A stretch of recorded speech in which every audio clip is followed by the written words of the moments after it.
Pour pénalement condamner quelqu'un, il faut avoir des éléments en preuve. On a démontré que Vital Kamerhe était innocent. Comme alors Kamerhe c'est un homme honnête, sérieux, pendant que Kamerhe est condamné, donc Chilo nous avait déjà prédit que Kamerhe va jouer un rôle clé dans Mboka. Pendant que va condamner à 20 ans. Et puis bah juge belé sur Mboka a libéré, bah cause ça ba juge te open ali avéré qu'il a été corrompu, il faut que tu aies pembeni. Oh ali avéré ali tribaliste, il faut que longola il faut que on a ba juge normaux. Chilo mazo négocier na ba parrain na ya pouvoir Kagame Museveni na Uhuru Kenyatta oyo ba ali derrière M23. Je continue à croire que Vital Kamerhe est non seulement quelqu'un de sérieux, de correct, mais en plus quelqu'un dont la République a besoin. Merci pour ce beau théâtre. Kamerhe azali koyemba yango tongo midi pourquoi son chef était qui? Tala ndenge bomemi likama na mboka. C'était prévisible. Tango maman Olive azoya ko sauver fils mukoko ko sunga fils mukoko. Wapi mama Denise Nyakeo. Bo mona ndenge bo sukaka. Jules Mounier. Est-ce que yo kokaki kolela? Kolela ndenge ozolelo comme quoi mwana mukie l'insulteur national. Ofinga mabunda. Michopo ezika po abota te. Mais batika yo ko circuler livre. Dobezaki kabunda. Lobezaki kabundi les mains de l'idée pèse makambo na bino ya ndako na bino. Aujourd'hui c'est le tout puissant Kabuya parce que dénoncer mais bakangeli yo na kombo ya Rwanda. Tout chacun na batu oyo bazaka ba protéger la République.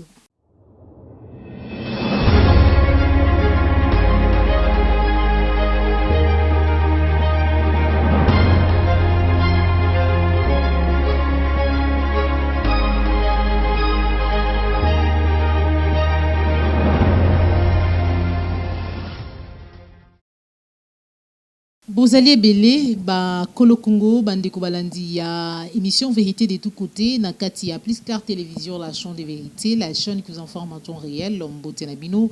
Merci na bolingo pe na confiance bozali ko renouveler na kati ya la chaîne de vérité. Tina na yango ngai maman Joël Kombi na ye liboso na bino mukolo mwalelo na numéro ya émission Vérité de tous côtés ya sika o na pusani pembeni na bino po eto solo la mboka.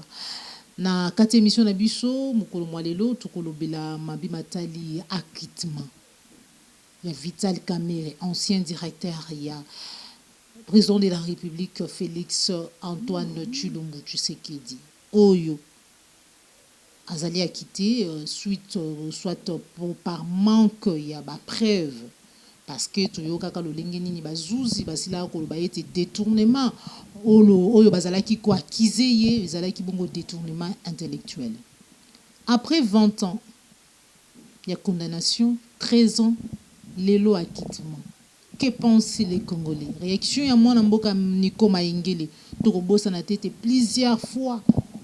Maître Niko Maengele longona ba kongomani belé obino pe bozali kolanda biso toyebaki na bwanya na analyse autre salaka na lecture autre salaka ya makambo yebanaki eti politiquement pour des raisons politiques Vital Kamerhe alingaki finalement azala quitté et que oyo tozalaki komona ezalaki nango kaka obele théâtre ba nyonso bakangamaki na dossier 100 jours bazali akité kasi misolo ya bakongomani misolo ya ba Congolais ekoyeba na te nani ayiba yango, nani alia yango, nani atongeli yango bandako, nani asombeli yango mituka, sombeli ba visi mama mapango na mituka kino na ngonga oyo. Mais kasi juge Raphaël Yani Ovungu akendaka kaboyi atika bana atika mwasi lo famille ezali lo lenge ezali biso nso toyebi. Vital Kamerhe a quitté. Politiquement, qu'est-ce qui se passe? Trobo Sanati, Masolo est allé retrait à la signature à Genève. Toyebi, parrain, il y a pouvoir oyo. Toyebi, bisika pouvoir oyo, les autres allés na yango ibanda, et botama lo lenge nini.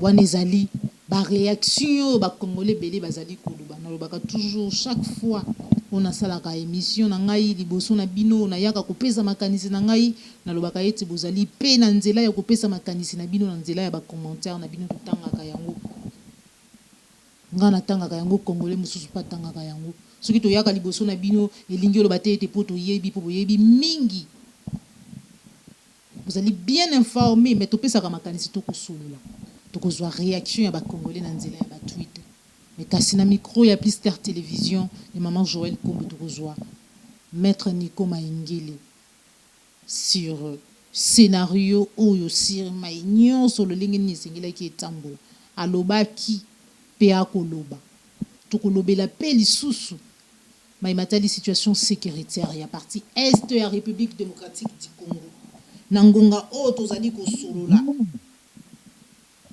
ba papa ba mama baleki bana bakokima ba frontime kozongela objectif ya M23 ezali ya kokata axe routier ou ezali kosangisa Rutshuru na Goma toyoki bango na nzela ya porte-parole na bango kosala communiquer ko bayete bango bakofanda na bisika o bango basili ko récupérer bazali na sika ya kokende te parce que bazali na mabele na bango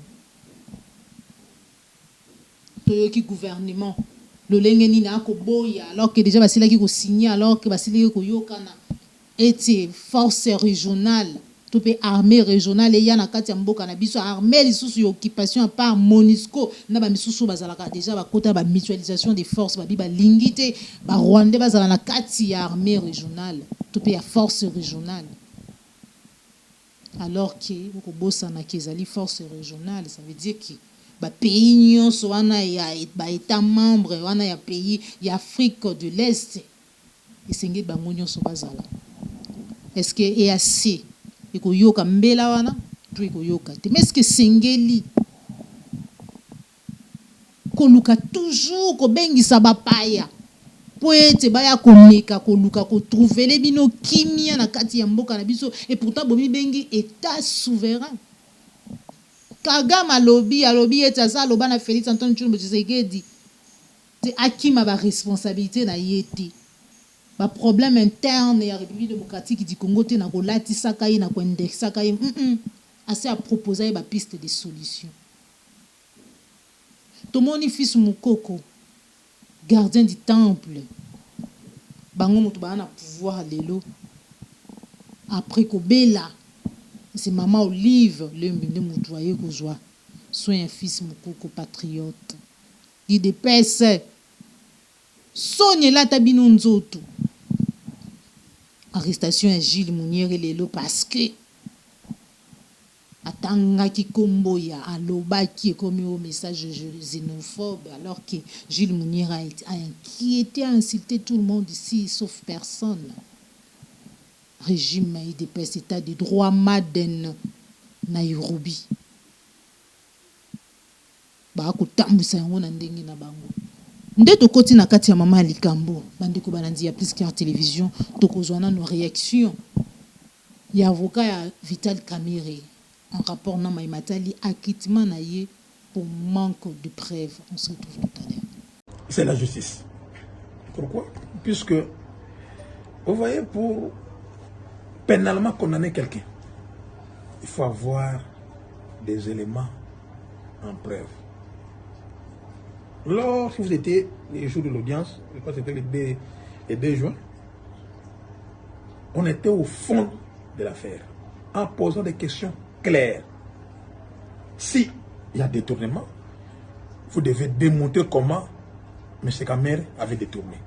S'il y avait corruption, vous devez démontrer comment il a été corrompu. Et c'était ça. Bon, peut-être que la frustration du premier degré n'a pas permis à ce que tous ces éléments soient apportés à la lumière du juge. Mais je vous dis que le 2 juin, on a démontré que Vital Kamerhe était innocent. Moi, je parle de mon client. Je parle de mon client. Vital Kamerhe était acquitté. Mais vous savez, il y a eu trop de confusion autour des termes. Une personne chargée des services publics, un agent public. Il y a eu ce mélange de confusion qui a amené à un syllogisme judiciaire erroné. Voilà, bandeko balandi tolandi lolenge nini avocat ya Vital Kamerhe asili kotalisa mekasi ndenge nalobaki na kati émission na biso na micro ya Plus Clair télévision tokozwa mwana mboka Nico Mayengele pe tokotanga tweet na ye en rapport na acquittement ya Vital Kamerhe. On se retrouve tout à l'heure. Sur le plan politique, est-ce les juges à cour d'appel vous en amènent libre? Puisque Kamerhe a connu une victoire d'étape. Donc sur le plan procédure, avons une possibilité, juge, une injonction à pouvoir, acquitter. Tout comme bako bete, qu'on soit une année. Hollande, casier judiciaire et baby, azala inéligible na présidence de la République, à soutenir M. Tshilombo. Moi je vois le schéma dans sens wana. Ceux qui sont innocentés, à sala ke lokota, iba kita yebite, ali innocent, à zongi, à lati éligibilité, à cause de la candidat président, et M. Tshilombo a banga. Zolanda, aya ko tche mulunge. Mais ceux qui va katele mbano ya muke, ne ba bandeli ko sambisa, une année 6 mois, 2 ans, ba calculer ça mi koloboni na boloko. Oh, à ça déjà, on les libère. Donc, ici, l'enjeu, c'est entre les mains de Tshilombo. Kamerhe est entre les mains de Tshilombo. Yenda va décider. Comme on Kamerhe, c'est un homme honnête, sérieux. Pendant que Kamerhe est condamné, donc Tshilombo a influencé déjà Titi Daba juge sur le plan politique. Un condamné est correct, honnête. Il nous avait déjà prédit que Kamerhe va jouer un rôle clé dans Mboka. Pendant qu'il va condamner à 20 ans. Donc ici, ceux qui va juger à cour de cassation, va payer de liberté, place Kamerhe à Senga en côté. Et on va juger à cour d'appel. Donc la justice n'est pas encore totalement indépendante. Il y a des juges qui subissent des pressions politiques. Il y a un moment les bâtonniers nationaux de Matadiomba n'a livré rien la jurisprudence. Oui, qu'est la jurisprudence n'a qu'à t'attaquer la décision politique. Donc, on a droit de manipuler un juge à rendre une décision politique. Et puis, le juge est belé, ce qui a libéré, le juge est avéré qu'il a corrompu. Il faut que tu aies pemben. Il est avéré, il est tribaliste. Il faut que l'on il faut qu'on ait un juge normaux. Voilà l'enjeu, c'est entre les mains des juges face à la pression politique. Et normalement, on a Kamerhe avec un pas déjà à libération sur le plan politique pour jouer un rôle. Oh, mais c'est sûr, on va confier. Voilà, nous ne sommes pas dans un état de droit. Kamerhe, Premier ministre, au marché. Il faut avoir un Premier ministre ou azali faible. Comme ça, M. Tshilombo se cacher derrière incompétence ou bandako imputé dans le gouvernement. Il y a Bimaraké, c'est lui l'homme le plus compétent, c'est le gouvernement qui échoue. Mais ceux qui battent une forte personnalité, Bemba, Aoluka,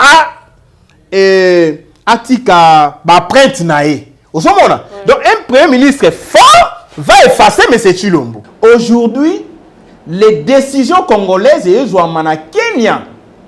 Nebisa qu'on joue maman. Na Kenya nde ba signé un accord ya Nairobi na Kamerhe. Na Kenya nde ba signé un accord ya M23. Na Kenya nde ba sali mini sommet. Na Kenya nde Tshilombo sali adhésion na communauté de l'Afrique de l'Est. Na Kenya nde ba bandi dialogue lelo na M23. Uhuru Kenyatta, Kenya, c'est un État avec les Tutsis. Bah, on a pouvoir. Ouganda, bah, Tutsi, bah, on a pouvoir. Rwanda, bah, Tutsi, bah, on a pouvoir. Burundi, il y a aussi des Tutsis. Les M23 sont des Banyarwanda. Vous comprenez que c'est un complot. Le coup, la maître Naé, ce sont les Tutsis. Vous voyez, quand nous nous battons pour ces pays, nous, on a passé à Tutsi. Vous avez maman. Tu as une belle famille na Rwanda. Tu as un bof na Rwanda. Tu as un kilo na Rwanda. Mais bango, bana basi na Rwanda, bana belle famille na Rwanda, bana kilo na Rwanda. Donc ceux qui ont des lobbies, il faut ba yoka. Vous savez, ndé ba qui ko négocier avec les Tutsi Power international pour nous imposer un schéma. Le schéma c'est lequel? Processus de balkanisation, ils ont déjà entamé. Monsieur Chilombo Kagame Museveni basalaka mini sommet na Goma. À partir de mini sommet wana na tindela ki o image nani Museveni a biso to kozwa Ruchuru. Rwanda kozwa côté à Nord Kivu. OK, Burundi. Et Monsieur Chilombo était là. Azolo bango en anglais a che casque. Na tindelio. Donc ici le problème est à la trahison dans les chefs de Chilombo. Puis qu'il a servir tout type pour allouer un deuxième mandat. C'est ça la vérité. Donc ce qui s'est fait aujourd'hui dans Nairobi, dans Kenya, pourquoi on s'en a tout type? Pourquoi on s'en a M23? On va considérer comme une composante étatique. Parce que M23, comme force négative, il faut l'éradiquer. Il y a une résolution des Nations Unies où le lobby, il faut éradiquer la force négative. Mais bon, on négocie la force négative, donc on va aller la force négative. Donc, qui chasse à avoir force négative, M23 comme force négative. Ceux qui chassent à aller comme État, donc M23 comme État. Parce que M23 ali na Rutshuru wazo contrôler, ana ba territoire où yazo contrôler maman Joël Kombe, ali na armée na Congo. Wa lobby que ceux qui les FRDC ba koti na ba na biso to riposter. Donc tout ça ils ont l'accès Chilombo bazo négocier na ba parrain na ya pouvoir Kagame Museveni na Uhuru Kenyatta oyo ba li derrière M23. Voilà bandeko balandi to komi nangonga o esengeli lo linge na ibisaki bino ete to tanga ba tweet réaction il y a plusieurs congolais. C'est vrai que nous avons sélectionné juste quelques réactions il y a ba congomani o to silaki ko tanga quand à Maimatali Misolo et Bima on a projet d'urgence et chef de l'État 100 jours. Toujours réaction il y a ba congolais dans Zuela il y a Twitter. Moi mboka Paulette Kimuntu akolobalobi la renaissance de Vital Kamerhe désormais libre et débarrassé de toutes les accusations et soupçons. L'ancien directeur du cabinet de Félix Tshisekedi effectue son retour dans un paysage politique qui s'est métamorphosé depuis son incarcération.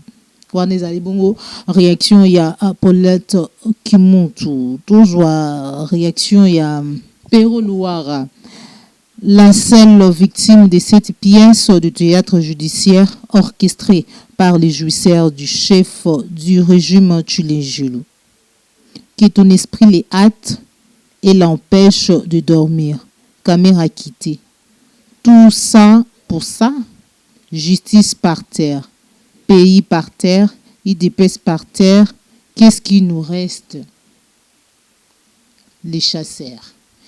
Réaction ya Monamboka Ndeko Pero Louara tozali koko bakozwa ba réaction kotanga ba réaction ya ba congolais na nzela ya Twitter bipa iwapi maman Joël Kombe j'ai sélectionné ba réaction ya ba congolais en rapport on a acquittement ya Vital Kamerhe oyo azali moko ya bakangami na kati ya procès il y a procès, il y a projet 100 jours bipa iwapi misolo ya ba congolais lelo to yebite to koloba nani responsable nani asila kolia mbongo ya ba congolais parce que ba nyonso oyo bazalaka cité na Maimatali détournement boyibi ya misolo ya ba congolais bazali libanda sauf mbongo eloba nango alèche oyo alobaki ete to mona procès 100 jours bokanga na bino bato bo libéra bato mais suite na yango nde mbongo esili pe kozonga na kati ya caisse ya l'état te congolais basali ko continuer dans nzela ya tweet ko rendre hommage na juge Yani oyo asilaki kukufa oyo wapi azwaki liwa akutanaki na liwa suite na procès oyo lelo mutu moko te ayiba misolo ya ba congolais mekasi congolais moko akufa digne fils de ce pays tout simplement parce que azalaki kosala musala na ye na lolenge oyo basusu babanzaki ete ezalaki malamu mingi te mpona bango na intérêt na bango eke baoptaki mpona kolongola ye bomoi lelo libota na ye ezali na situation oyo biso nyonso tozali na kati ya koyeba. Ndeko Beri Mwekaton alobi 20 ans 13 ans 0 acquitté. La pathétique chute aux enfers de Kamerhe et cette réhabilitation rocambolesque ne pourrait éclipser la pantomime de justice à laquelle nous avons assisté. Mais où sont passés les millions? Un juge a été assassiné, mais ils se sont remplis les poches. Comment les gens vont nous respecter avec de pareilles choses? Comment les gens vont nous respecter? Comment? Ça, c'est l'état des droits. Ça, c'est l'état des droits. Kamere a quitté faute de preuves, oui. Faute de preuves parce que Kamere azali koyemba yango tongo midi pourquoi pona koloba ete mayonso banaki kosala ezalaki sous ordre ya hiérarchie na ye ya bokondi na ye. Son chef était qui? Son chef était qui? C'est Félix Antoine Tshilombo Tshisekedi. Nulle part. Tomonaki bazuzi kobengisa. Parce qu'il a plusieurs fois été cité, Félix Antoine Tshisekedi bakobengisa ye ndenge nini. Et aujourd'hui, tout le monde est dehors. Nous nyonso azwi liberté, nous nyonso azali acquitté. Et l'argent de pénibles citoyens. Tala ndenge bomemi likama na mboka. Tala ndenge likama ekolanda bino na bokambi ya mboka. C'était prévisible. C'était prévisible. Je continue à croire que Vital Kamerhe est non seulement quelqu'un de sérieux, de correct, mais en plus quelqu'un dont la République a besoin. Grâce à son intelligence, grâce à son expérience. Et je suis convaincu qu'il jouera à nouveau un rôle dans ce pays. Na Bukavu bako sepela. Après acquittement ya Vital Kamerhe, na Bukavu fête. Oui, ça fait normal. Mais vous ça la fête. Parce qu'il va quitter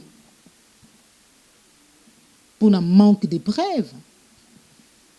Et Kame Bandaka, tango bazouzi ba ebisaka biso ete vol intellectuel. Les tombeaux de l'état des droits viennent de se renfermer avec Jules dedans. L'argent des maisons préfabriquées s'est auto-volé. Vital Kamerhe est trop gros pour servir de bouc émissaire. Procès 100 jours. Un théâtre bien organisé par le régime de la honte de M. Tshisekedi Tshilombo. Un directeur de cabinet ne peut pas voler des millions sans la complicité active de son chef. Ils sont tous acquittés, mais où est passé l'argent volé? Ne mutuna congolais nyonso zali komituna comment ndenge nini mokili ndenge nini monde ko respecter biso na lolenge oyo régime tu l'ingélou soki sonye bomaka ndese boma soki sonye bima bomaka ndese boma. Vital Kamerhe a quitté Baudouin Mayo cadre na kati ya INC abi 20 ans 13 ans pour acquittement pur et simple. J'en étais convaincu par les faits pour lesquels VK était poursuivi ne pouvait être établi en bon droit. Immense épreuve de foi, vive l'état des droits, bravo à la justice congolaise. État des droits, il y a cash. Ça c'est l'état des droits Madden. Les IDPS, na INC, na nzela ya Nairobi, na maternité ya Uhuru Kenyatta. Nani ayiba finalement mbongo ya ba Congolais, l'État congolais incapable, bazouzi ya Congo incapable de prouver nani ayiba mbongo ya Congolais. Nani ayiba mbongo ya paisible Congolais. Mbongo ya contribuable congolais. Mais est-ce que réellement bozali na incapacité ou bozali incapable ya ko prouver na yiba mbongo ou c'est tout simplement parce que vous êtes manipulé? Parce que politique ezali likolo na bino. Et est-ce que aujourd'hui tokoki kobeta liso tokoki oloba kinote il existe l'état des droits na kati ya mboka oyo? État des droits, vrai état des droits. État des droits oyo ya ko traquer batu te ya ba diffamation te ya outrage te ya offense te, véritable état de droit. O ba bengi état de droit na vrai sens du mot. Yoyo Montumo Sialobi boy. Vital Kamerhe a quitté. J'attends juste les déclarations des pro-Fachi. O bazali ko kumisa l'équité de la justice sous leur régime. Après avoir taxé de tout et de rien, réconciliation politique, INC plus IDPS, à l'horizon, un pays formidable. Pensez au juge Raphaël Yanni, les sacrifiés de la République, les sacrifiés du régime, tu les genoux, sacrifiés, il y a régime état des droits. Juge Raphaël Yanni, paix à ton âme. Namboko yo. Nde balobaka la vie humaine est sacrée. Namboko, la vie humaine n'est pas sacrée. Parce que juge Yanni kindaga kaboyi. Lelo misolo ya ba Congolais mizawapi. Honte à vous. Boka soni boza batu ya soni mobimba na bino eza soni mobimba na bino eza soni bo batu ko yoka soni te mais mobimba na bino eza soni. Comment voulez-vous que les gens nous respectent?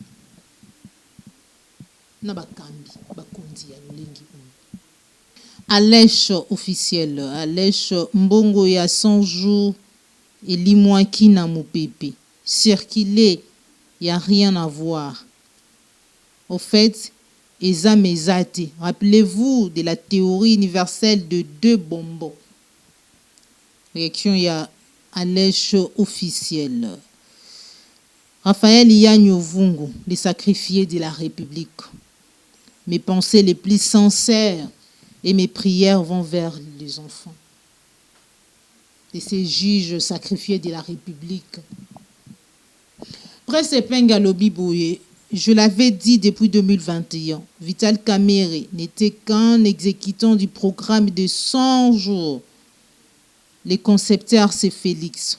Maintenant qu'un arrangeur politique est trouvé entre les deux, que Félix dise au peuple où est passé l'argent et qui va ressusciter les juges sacrifiés lors du procès. Notre souci, ton problème nabiso, ezaki te que Vital Kamerhe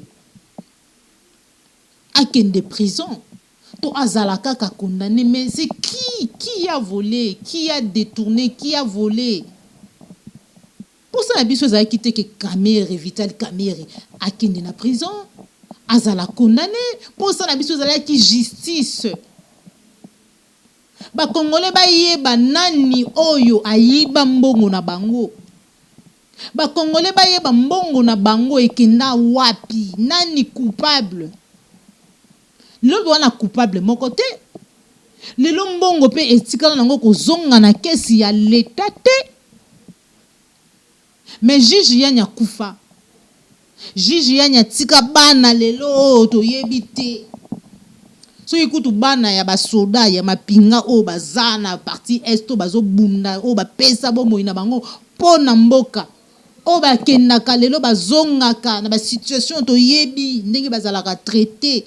Ba kozwa $15 et bongo juge yani.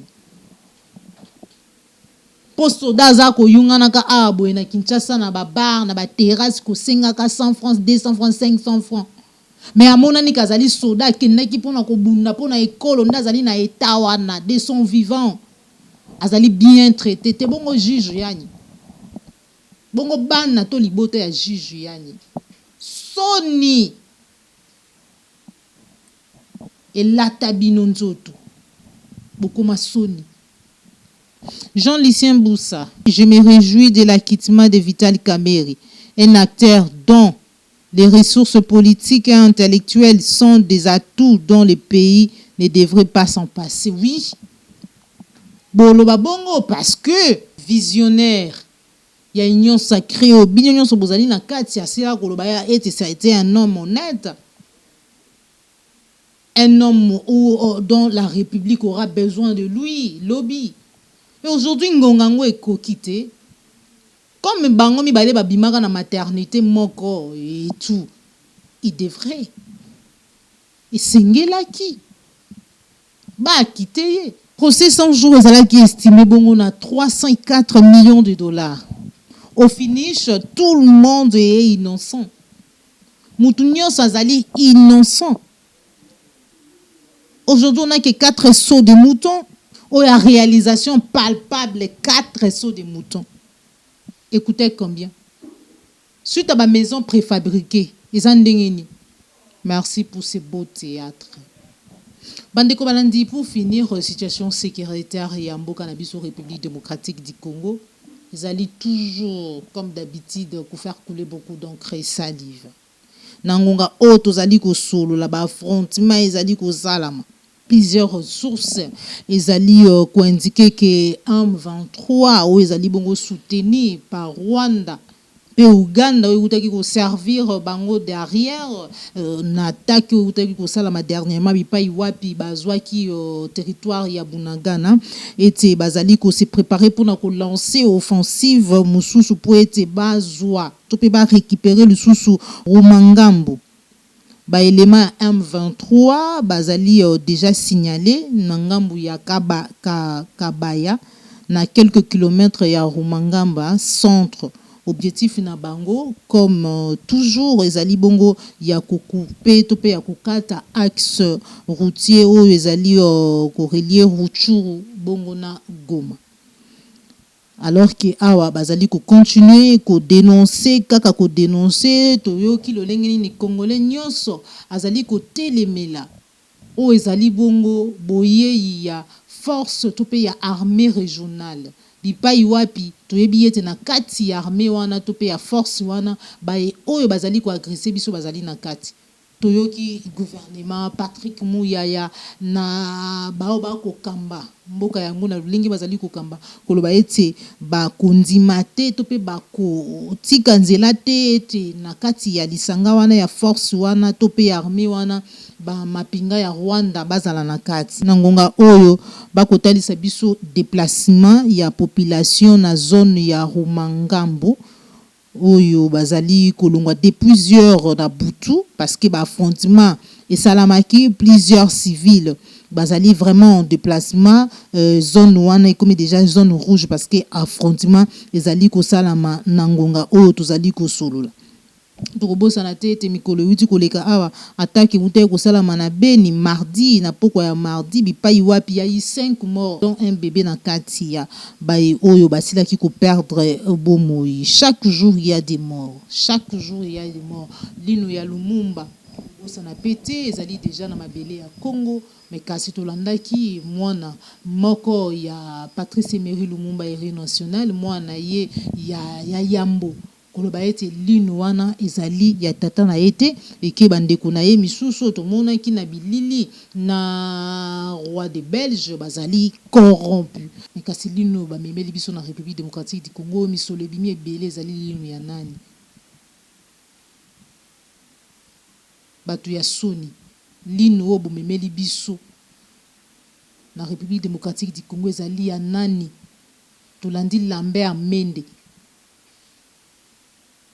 le lengeni azali ko décrier le lengeni azali ko telemela ko senga ete justice ekoka kosala mabazongisi lino ya Lumumba mais kasi wapi justice yango pe kota kaka dans le passé yango pe kota kaka dans le passé sans justice. Ça fait plus de 60 ans que les Congolais attendent le retour de la dépouille du père de l'indépendance congolaise. Nous sommes contents On ne peut pas le cacher. Bien que les conditions de sa mort restent encore à déterminer, les responsabilités également et les réparations. Mais le deuil peut finir et le reste va suivre. Au état de droit ya ndenge nini nde tokutani bongo mbala ya sima bandeko balandi ya Plus Clair Télévision soki kolo abateli biso osepelaki na émission like pe partager ozali mbala liboso landa biso kobosana te kosaboni na kati ya la chaîne de vérité Plus Clair Télévision omoni lolenge nini suite na mai mazali koleka na entre biso na Rwanda tomoni lolenge nini basila ekotia maboko na ndeko Jules Munyere oyo toyebi ete nde papa mafinga tobengaka ye papa ya mafinga afinga batu nyonso afinga Dr Denis Mukwege Cardinal Musengo Fayulu Katumbi tout ya zani na moto ya banga kati bekasi Jules Munyere lelo parce que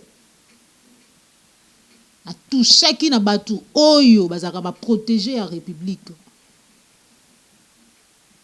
batu oyo balingaka basimba bango te Jules Munyere to moni lolenge ni bakangiye atako toyebi ete ekozana nango ya mikolo milai te pour pouvoir ezali ya bango wana toyebi yango mais kasi pasi mingi komona lelo lolenge IDPS azali kotambwisa makambo tolobaki ete IDPS eza ya kokufa IDPS ekufi bondimaki te metango Jules Munyere akolela akobelela muko ntombolo alobi ete IDPS eza ya kokufa tamboli na 26 provinces IDPS eza ya kokufa. Je crois au moins cette fois-ci bokondima yango voilà lolenge IDPS azali kotambola makambo mais ko kamwa lelo IDPS au pouvoir baero babunda pona IDPS fils Mukoko gardien du temple na micro nanga tongo midi poko finga mama Olive Lembe benga yembe ya mbeya boyemba na IDPS Olive Ndumba lelo fils Mukoko na pasi lelo fils Mukoko na situation oyo azali mais c'est maman Olive Lembe nde ako ya ko sauver le lenge tozali komona IDPS ngana holoba te honte à vous mais bino moko nde bo asoni boza ridicule komona ke lelo IDPS boko zala tana moi soni ata mukete ata moi ministre moko mutu moko ya IDPS ata député au nom de l'IDPS bozui fils Mukoko na état oyo azalaki na situation oyo azalaki bo sauver ata mukie ata na suka na 23h49 ou 50 image IDPS et c'est maman Olive Lembe aujourd'hui que vous avez incité tongo midi poko na IDPS na yemoko fils Mukoko qui vient sauver fils Mukoko. Oh, félicitations et merci na maman Olive Lembe pour la initiative. Un bon wa Congo mais moins bon wa Congo oko aider ba Congolais. Mais bango mbongo wa Congo mbongo bako yiba mbongo oyo bako pomola na kesa l'État. Boko ka kosunga bana mboka te. Boko ka kosunga ba oyo babundaki na bino parfois même bobundaki te lelo boya ebele boya bakuya kuya ba parvenu. Mais bato kwa ba fils Mukoko babundaki. Ta la situation fils Mukoko libre. Maman Olive, malgré tout, n'a qu'au côté là été, mais pour avoir sauvé fils Mukoko, je dis merci. Tant que maman Olive a sauvé fils Mukoko, que sunga fils Mukoko, wapi maman Denise Nyakiro. Wapi maman Denise Nyakiro, aza wapi.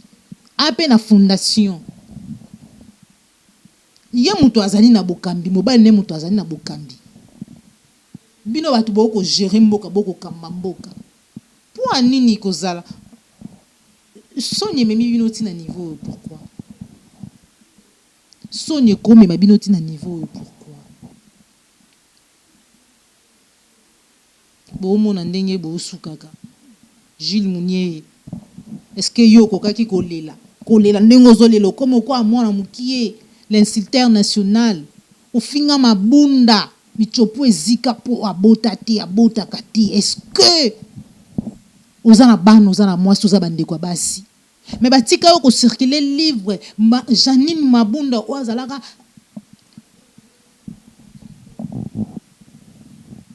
personnalité ya mboka oda après présidence de la République, Assemblée nationale, Sénat, des institutions wana, mais tu as osé insulter Janine Mabunda. Batika yo zala inquiété. Moni le place au simbi parce que au simba place ba simba kati. Tantôt le na kombo kabuya mabe, ni do bezaki kabunda. Lo bezaki kabundi le mal de l'idée presse makambo na bino ya ndako na bino. Aujourd'hui c'est le tout puissant Kabuya. Parce que dénoncer, mais bakangeli yo na kombo ya Rwanda. Parce que ce sont des intouchables, bato bango balingaka ba toucher. Les frères opposants de la République, aujourd'hui on en est où? Merci Bandeko Walandi, à Plus Clair Télévision, la chaîne de vérité. Vous allez qui belé ba besoin qui libaku ya kolanda maman Joël Kombe pe ko tanga na banda kuna bino. Tokutani bongo mbala sima soki nkolo abateli biso sepela ki na émission like et partager ezali mbala liboso landa biso ko bosana te ko s'abonner na kati ya Plus Clair Télévision, la chaîne de vérité. Au revoir.